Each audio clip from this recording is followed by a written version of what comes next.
In this video tutorial, we are going to see how to write a program that prints Hello World to the screen.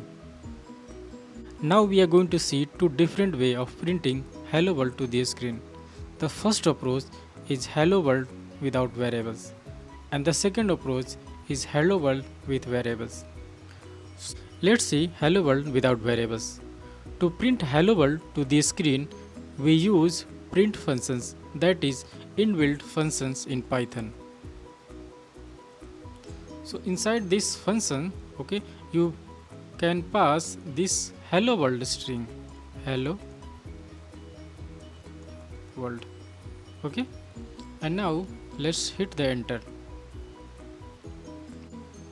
Now let's see how to print hello world with variables.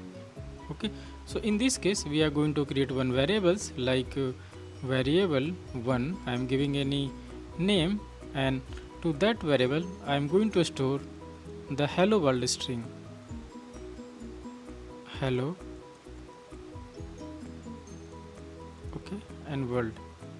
So now what I have to do, the next step, just we have to pass this variable's name inside this function like variable 1. Now let's run this code block. Now you can see output is the same, but the only difference is one without variables and second one with variables. Either way is fine based on your needs and demand.